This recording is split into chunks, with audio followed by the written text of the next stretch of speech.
na dia mikatsaka vahaolany amin'ny olana anara-boajanahary ireo manam-pahaizana dia tsy ahitan'izany fa ny tena vahaolana dia ilay mpahary izao tontolo izao izay anahary izao rehetra zao tontolo izao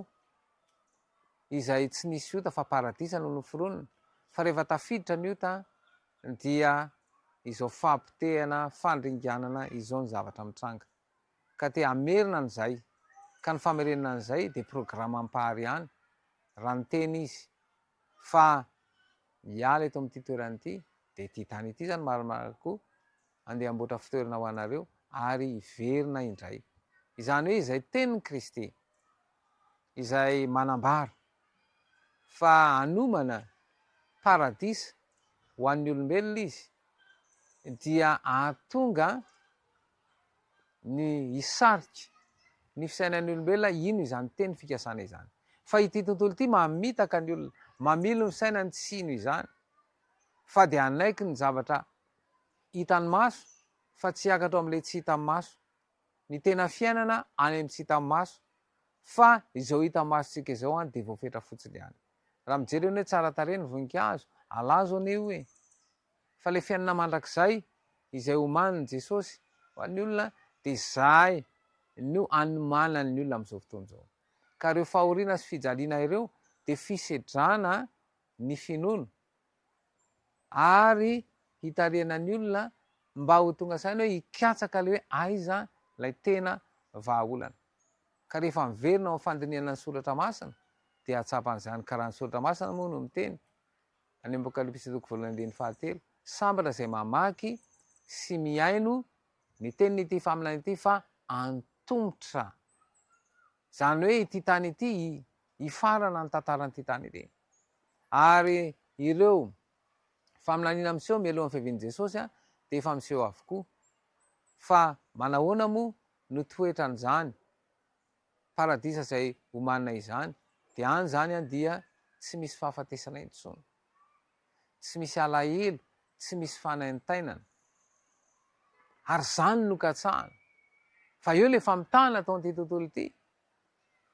de venao le fampifanentana mielona no tediavina fa le mandrakizay mihitsy ane ny soratra masina de miteny fa 70 taona no faharetan'ny olona fa raha maharitra ozy izy dia mety 20 manoloana ny mandrakizay zany tsy misy heviny zany 70 taona zany ary tsy misy heviny zany 20 taona izany fa le famitahany ty tontolo ity ny fisainan'ny olona ifantoka amin'ny tolotra izay omeny any mahatonga izay anina olana ka tsy hovonina hiatrika an'ilay toe-javatra mialoha ny fiavian'i Jesosy fa io paradisa izay omaniny io dia manome antoka izy manome antoka Jesosy amin'ny alalan'ny teny fikasany amin'ny alalan'ny teniny fa ny olona efa mitahany ty tontolo ity kosa de lasa variana ny olombelona ary lasa tsy mino ny an'izany de aleo aloha miaina an'ity fiainany ity fa tsy ho fantatra izany ho avy izany ary zay no hoe ny vanim-potoana misy atsika de mitaky finoana ary mitaky fianterana tanteraka amin'ny teny fikasana fa tsy mitolotra omeny tontolo fa raha miantehitra amin'izany teny fikasana izany ianao dia azava ny lalak'izorana satria le fahazavany-tsaina izay omeny Jesosy anao de anampy anao hiatrehana an'izany fiainana izany ka raha mafisina lay teny ao amin'ny Jaona 2:20 aza malahelo ny fonareo minoan'Andriamanitra ary minoako i finoana io zany tena zava-dehibe ary ny fiainana kristianina mifantotra amin'ny finoana fa raha mino ianao ary manaiky ny teny fikasana zay omen'ny tompo dia atsapa vahaolana amin'ny izao faratsiana omen'ny tontolo izao ary zay vahaolana zay omen'ny Kristy izay de tohizany miteny hoe